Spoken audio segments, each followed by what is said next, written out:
Assalamualaikum warahmatullahi wabarakatuh. Terima kasih kepada panitia SNTM yang telah memberikan kesempatan kepada kami untuk memaparkan hasil penelitian yang telah kami lakukan.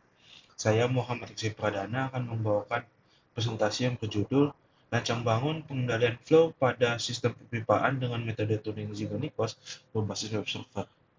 Presentasi terbagi menjadi 5 bagian, yaitu adalah pendahuluan, metode, hasil dan pembahasan, kesimpulan, dan juga tanya jawab.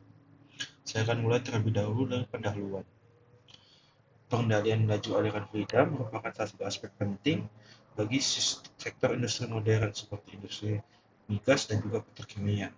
Untuk mencapai pengendalian yang presisi, sistem kontrol otomatis telah menjadi bagian penting dari operasi industri. Di antara beberapa algoritma kontrol, controller PID dan juga PI merupakan metode yang paling umum digunakan.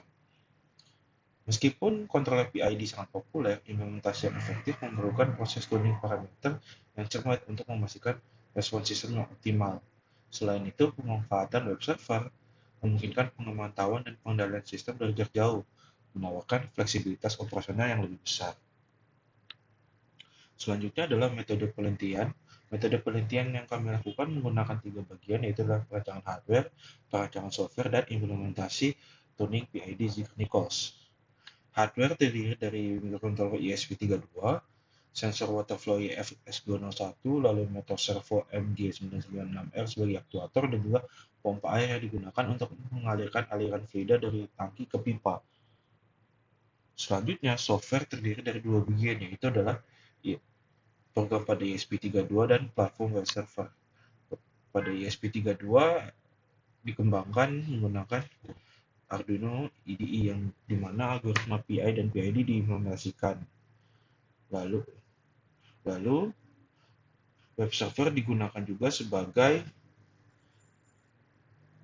HMI bagi user. Selanjutnya, pada pengimplementasian tuning Zig-Nichols, proses diawali dengan BAM test, yaitu dengan mengubah manipulated variable atau MV secara sedikit demi sedikit hingga nantinya tercatat respons steady state kepada proses variabel atau PV. Dari kurva respon tersebut didapatkan time constant dan juga date time yang nantinya akan digunakan untuk memperoleh parameter Kp, Ti, dan juga Td untuk kontroler Pi dan PID. Nilai tersebut nanti dihitung berdasarkan tabel aturan Zig-Nichols yang telah ditetapkan. Hasil penelitian yang telah kami dapatkan adalah dengan pembukaan servo valve sebesar 50%, terdapat laju aliran yaitu sebesar 10 liter per menit. Lalu servo valve dibuka dari 50% menuju 70% hingga aliran berubah menjadi 12,32 liter per menit. Selanjutnya adalah dengan menggunakan metode open loop Zig-Nichols didapatkan bahwa konfigurasi PI berhasil mengoptimalisasikan respon transient sekaligus menjaga stabilitas steady state system. Sedangkan pada konfigurasi PID, controller bersifat tidak stabil meskipun mencapai rise time yang lebih cepat.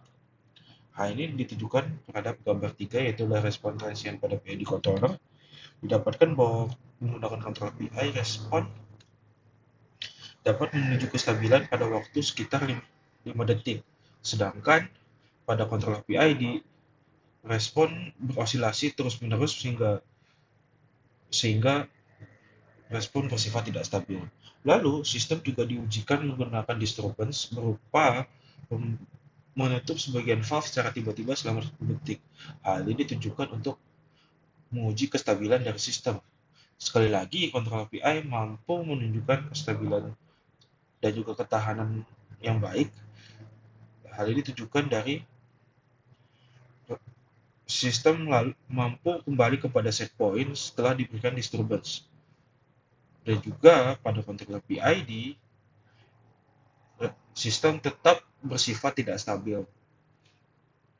Sehingga kesimpulan yang kami dapatkan adalah